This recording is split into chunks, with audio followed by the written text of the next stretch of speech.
Another day, another story.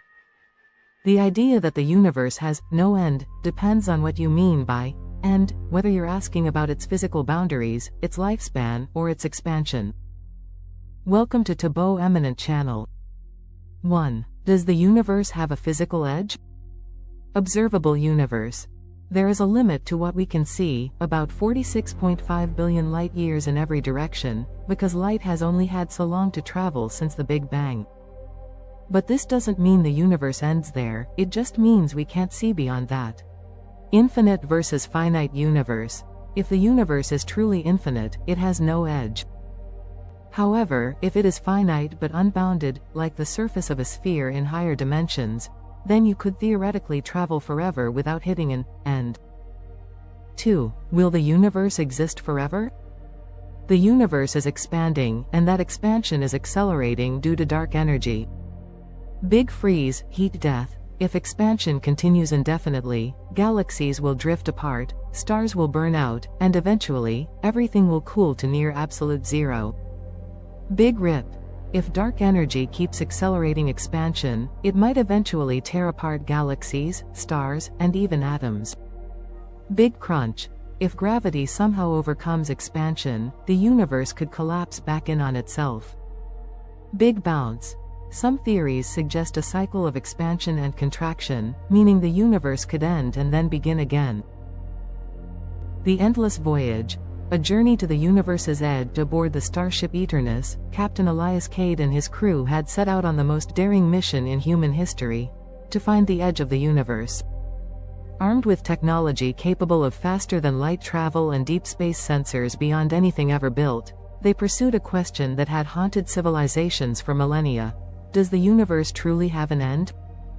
Their journey began at the edge of the observable universe, where galaxies stretched like ancient ghosts across the darkness. They left behind everything familiar, the Milky Way, Andromeda, even the last known quasars, until they ventured into the cosmic abyss. Months passed, then years. The universe was expanding before them, faster than they could chase. Every attempt to reach the edge only led to more galaxies, more space, more emptiness stretching into infinity. The universe was not a room with walls.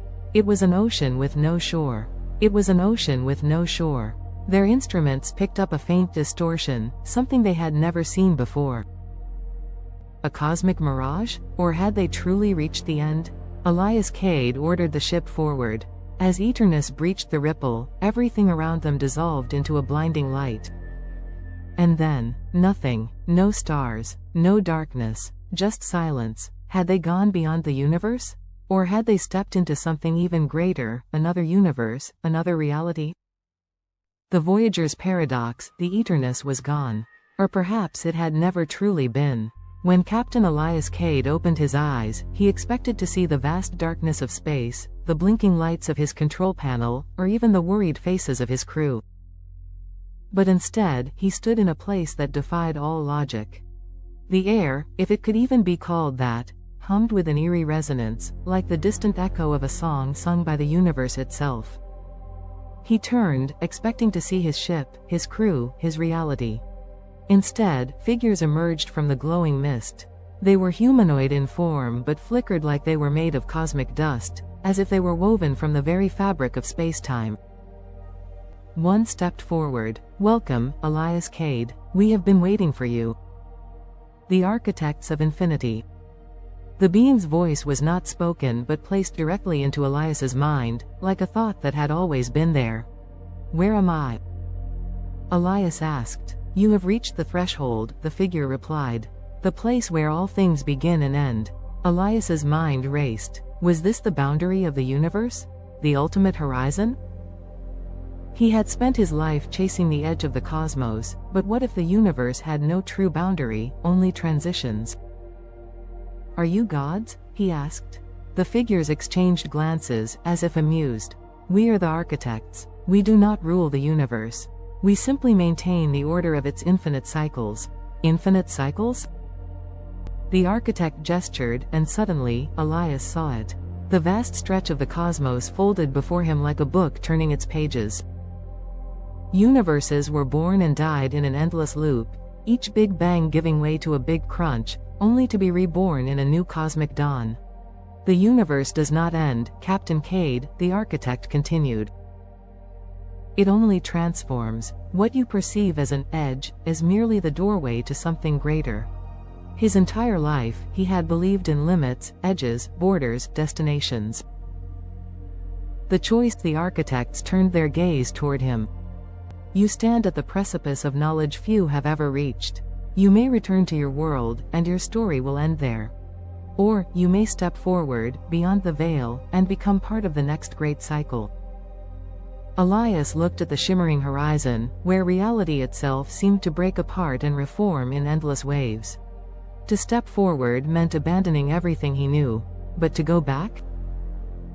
He took a deep breath, one final moment of hesitation.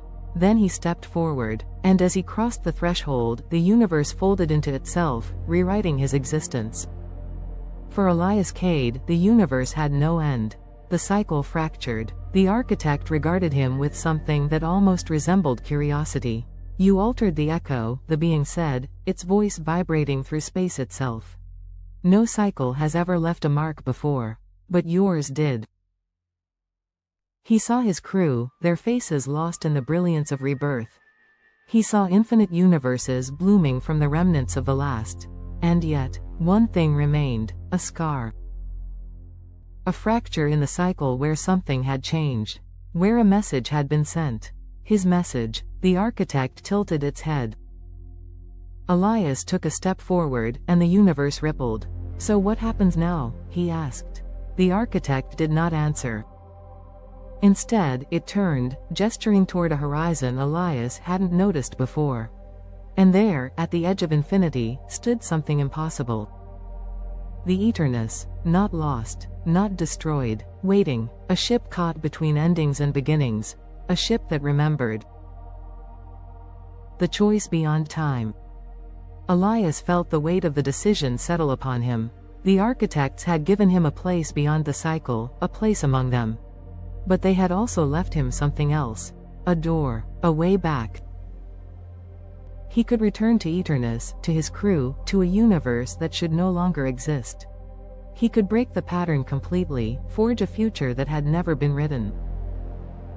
Remain among the architects. Become a guardian of the infinite, watching the rise and fall of realities for all eternity. He turned toward the golden horizon, where the Eternus flickered like a forgotten memory. For the first time in all of existence, the cycle was uncertain. For the first time, Elias Cade had the power to decide. Thanks for watching. Request you to subscribe the channel.